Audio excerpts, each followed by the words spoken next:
Okay, here's a slightly more complicated problem involving Kirchhoff's rule with the circuit, and I just want to make a quick note. You should know this already. Um, this is a battery, this is the negative terminal, this is the positive terminal. Um, these are resistors. Excuse my really bad drawing, but those are supposed to be resistors. And when you go from the negative to the positive terminal, you go up in voltage. And so this curly E, this 10 volts, is really the potential difference between the positive and negative terminal. So anyway, Kirchhoff's rule.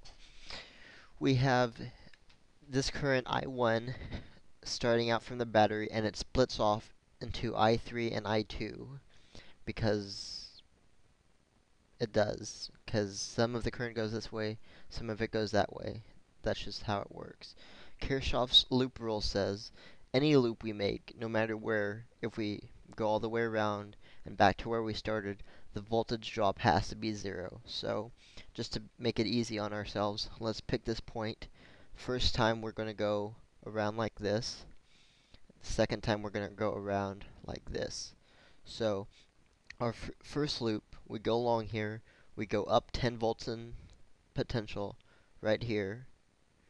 We go along here, and when we go across this resistor, we're going to go down in potential. So we subtract I3, R1. This current here is I3. It goes across resistor 1, and then we're back to where we started. All of that has to equal 0. Now, our second loop, we start here again, up 10 volts.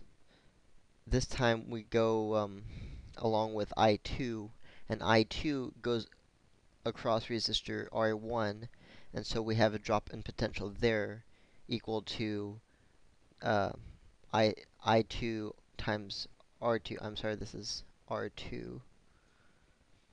And so when we get back to where we started without any other issues, and hopefully you can see these two are equivalent for obvious reasons. Just a very simple example of how you might apply the Kirchhoff's loop rule for circuits. So hopefully that helped.